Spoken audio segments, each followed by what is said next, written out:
ভাইয়া হষ্ট করি এর নাম বাঙ্গাই দাও না। কি বাংতি এ বাঙাই দে ধরবে ভাইয়া 1000 টাকা তো বাংতি ভাই, 500 টাকা বাংতি দাও না। কি রে ভাই তোর কা বাঙাই দিয়ে দিল না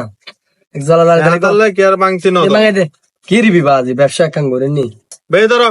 ভাইয়া 500 টাকা তো বাংতি ভাই, এই 100 টাকা বাঙ্গা দিলে কেন বেশি উপকার হবে বুঝছো না। ভাই তুই হনো ফোন না ওটা দে দে বিদে গছে দে দে হিসেব করে দিছে টাইম জামিলে জামিলে 500 টাকা ধরো ভাইয়া তোর এলে কইতে লিখবো ই কেন বাজি গিয়ে গিয়ে হাতা লাইসি দেরে বাংতি টানলে 100 টাকা তো বাংতি ভাই, একটা মানুষ টাকা বাঙ্গা দিলে কেন বেশি উপকার হবে বুঝছো না। কি তোয়ালে কি শুধু উপকার করতে কেম না হিসেব করে কেম না উপকার করতাম দেশে ভাই যে দে কি দে তুইও ফলো কে ফানি হইও ব্যবসা কাম করে ক্ষীর গুম্বাজ ব্যবসা করতে হিসেব টাইম না হিসেব করে দিন সদর বদর এর ভিতরে টিয়া বাংতে ধরো যাও ভাই তোরা যে অবস্থা করতে লিখবো আমি কেন করি বাজি গিয়ে গিয়ে হাতালে তোরা এই দেশি দিন বুঝো, ব্যবসা বাণিজ্য যারা করে তারা মাথা কেন ঠান্ডা লাগা পড়ে। আমি কেন ওখানে ফসল করে দিয়ে আর দিয়ে 5 টিকা লাগে বুঝছো না,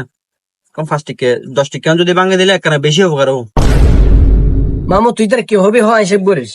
এ বেড়াই আরে কি তুলে বলে হিসাব করে না এটা নাটক করবি দি টিয়া বাংতে তুই সুজানি না মস্কার করতে সুজা এখন তো তুমি বাইরে বেড়া যা বেড়া যা